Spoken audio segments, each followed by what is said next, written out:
Hi everyone. Okay, I have a couple questions here that I'm going to answer super quick, and I apologize for the short version on the way I'm going to answer these, but I think you'll find it satisfactory anyway. Uh, and then I'm going to get on to the wild physical body phenomena. This is, as you all know who follow these videos, my favorite subject. um, Wild stands for wake-induced lucid dream. And so there are physical body phenomena that occur as this happens. So the first question was simply, do I distinguish between an out-of-body experience, astral projection, and lucid dream? And essentially, no. Essentially, these are all the same thing. They each have little details that I assign to each of them based on the way I myself experience them, and so does everyone else, and that's why these terms are often used very differently, but essentially they're all the same thing. They're an expansion of consciousness into a wider, broader territory that I call the subconscious. They can go further than this as well, but to date this is primarily what I've experienced. The next question is what is the difference between physical and non-physical reality? And to me this is really simple. In the non-physical, a non-physical reality is a reality in which you know the environment you're experiencing is non-physical. It still looks just like the physical reality does, or can look just like the physical reality does, but you have a choice. You have a choice in the way that you interact with things. For instance, I can pass my hand through a glass, or I can pick the glass up. So I can interact with things non-physically, or I can interact with them more physically. In the physical, this is an arena in which the awareness of the environment being non-physical is on the other side of a barrier that you don't have access to. And so there is no choice. Everything is physical and physical only, and you only have the opportunity to interact with things physically. So this is the main difference. The essential difference, and what it amounts to when you start waking up to the realization that the environment you're in is non-physical. This amounts to a huge difference, of course, but and you hear me relay some of these things in these videos, but until you experience them for yourself, it's not going to be something that's easy for you to identify with. The best thing to do is, if you are interested, attempt to have lucid dreams, out-of-body experiences, astral projections, and there's a lot you can do. Peter, I forgot the rest of your tag name. But he's asked for a little assistance here, and so maybe I can just slide this in right here.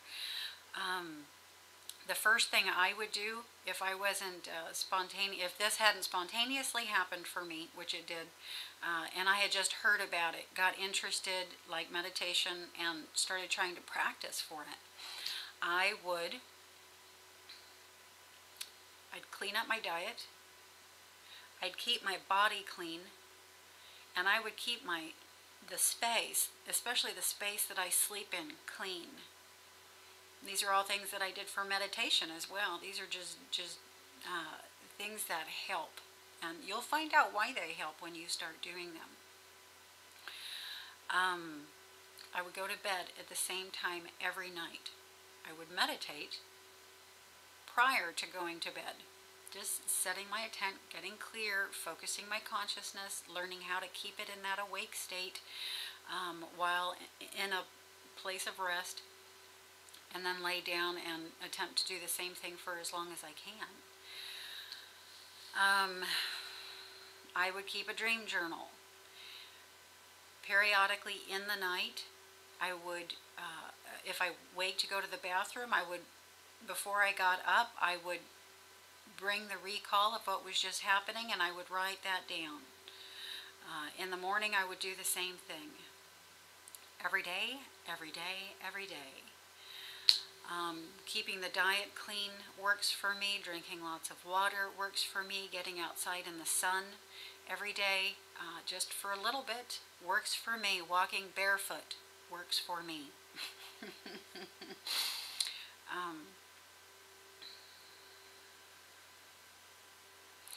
Keeping my life really simple and, focused in on what I'm wanting works for me. So I can't let the things that interest me be of mild interest. They're usually of severe interest, and I am giving my full attention on a daily basis and discovering for myself as I go through the day things that will spontaneously help, just like bringing your attention into your breath, paying attention to the fact that you're there. As often as you can remember will also help. This will get you started. This is a lot, and it will get you started. Okay, 2 ways to have a lucid dream or astral projection or out-of-body experience, whichever term you prefer, and that is from a wake state and from a dream state. So, and I'm going to focus on from the wake state. So when you're having a wild, a W-I-L-D, wake-induced lucid dream, as you transition into it, you'll experience what I have coined wild physical body phenomena. And it is wild in every sense of the word. And this is why many people aren't able to have the wilds, the energy sensations and vibratory phenomena that you feel in your body. It's just too much for them. It's startling, it's scary, and they just as soon fall asleep and wake up from within the dream state and pass all the vibratory stuff and energy stuff and auditory stuff and visual stuff all together. I have them both, but I prefer the wilds for the simple reason that the energy sensations and vibratory phenomena expand my consciousness on either end of the event. And so, for an example, if I happen to be in a dream coming lucid and I was making a transition at that time, I would experience the wild physical body phenomena just as though I were awake. When this happens in the middle of the transition, although I was not lucid prior, the vibration just sort of opens my consciousness out to where I experience what happened prior as though I were lucid that whole time. And so it sort of lights up a period of time prior to the coming lucid and the projection actually happening. And I like that. What that amounts to is not just one simple short experience, but an experience of multiple locations and multiple transitions that amount to a very lengthy experience when put together. And I need that. You know, the real short, brief, one-time things, it's not enough information, it's not enough data for me to continue my growth. I need it to be continuing for some time. Now, there is a ton of actual phenomena, and I've talked about this throughout all my videos. You can go back and look into my videos, especially the first ones, for what you'll feel in your body and the things that you hear. But essentially, it's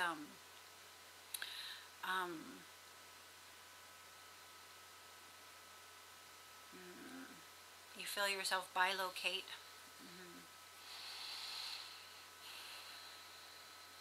You feel yourself levitate. You feel yourself teleport.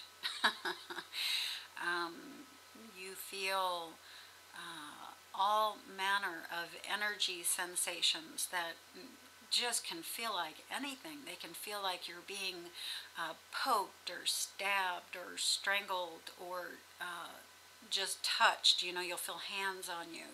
They may feel to be gripping you. They may feel cold or warm. You know, you'll feel all of the sensations associated with, depending on how your mind receives it. It's really easy to jump into fear, you know, and the experience will sort of change on you. But if you can manage to stay calm, it'll take you into a euphoria and bliss where absolutely everything you're experiencing, no matter what it is. For instance, some people will feel as though a rope is choking them around their throat. If you happen to be experiencing that phenomena once in the euphoric bliss state, well, it's not scary. It's just absolutely incredible, and you'll have to get the experience going for yourself, you know, in order to discover these things. The most common of the phenomena for me is the sensation of feeling myself slowly stop breathing, an energy surge that has auditory and tangible phenomena associated with it. It sounds and feels a lot like if you were sitting in your car in park with the engine running and slowly putting on the gas and then slowly letting off of the gas, rhythmically, repeatedly. So this energy surge is a real good sign that you're about to project, go out of body. Wake up in a non-physical environment.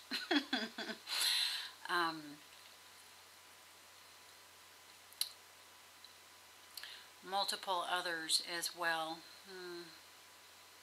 Feeling as though floating in water and being rotated.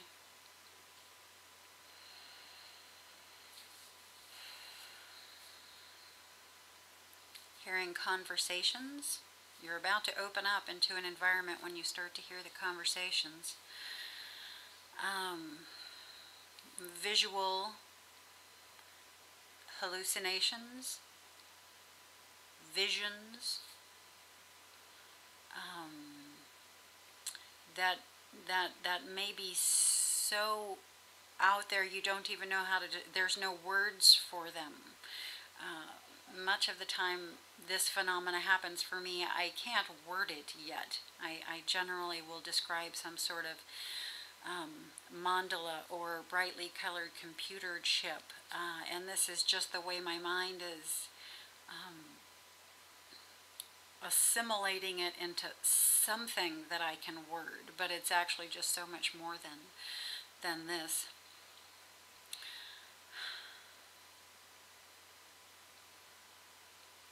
That's what I can think of today.